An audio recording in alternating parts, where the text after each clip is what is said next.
One thing that is happening while Russia is so focused on, consumed by, its war in Ukraine is that Moscow's relations with and influence over its neighbours, the so-called post-Soviet states, appears to be weakening. And you can see that in the Russian papers today. Take Azerbaijan, the headline in Moskovsky Komsomolets: Baku and Ankara's threat of a NATO base. A NATO base may appear soon near Russia's border, not in Ukraine or in Georgia where we have long feared it, but in Azerbaijan, according to an Azeri website quoted here. This article bemoans Baku's anti-Russian policy.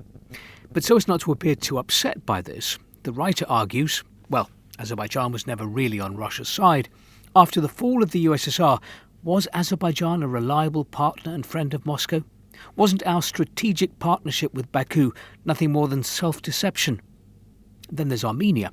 Prime Minister Pashinyan declares that Armenia is withdrawing from the Collective Security Treaty Organization, a military alliance of 6 post-Soviet states. Izvestia reports that the EU is trying to pull Central Asia away from Moscow. In early September, the European Parliament will ratify an agreement on increased cooperation and partnership with Kyrgyzstan. It should increase the European Union's trade with Central Asia.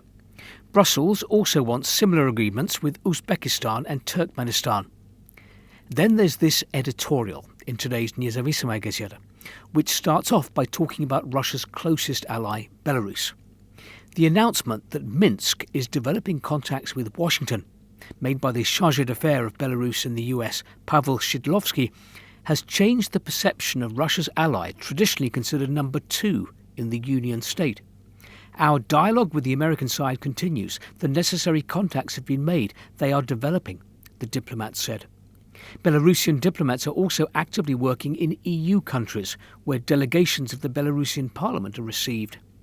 The situation in which Russia finds itself, the sanctions imposed on it, and political prohibitions dictate to Minsk the need to find a way out. Moreover, everything related to Russia affects Belarus, and Minsk is probing the situation in the West, on which the economic well-being of Belarusians largely depends. The writer goes on to talk about the growing interest of the EU and the US in countries of Central Asia, considered a zone of Russia's traditional influence. In terms of access to world markets, previously countries of the region, Central Asia, enjoyed access to the world through Russia and Belarus. But this is closing. And London, Brussels and Washington offer new logistics to Russia's partners. Much attention is paid to the development of the Trans-Caspian route, or the Middle Corridor: China, Central Asia, Caspian Sea, South Caucasus, Europe. It bypasses Russia. Kazakhstan plays a key role in shaping this path. Thanks to Kazakhstan, Turkey is involved in the project.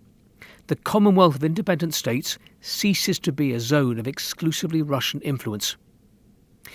Moving on to Donald Trump's 10-day deadline to Russia. Kommersant, 10 days that won't bring peace. The paper calls the deadline a knowingly unrealisable ultimatum.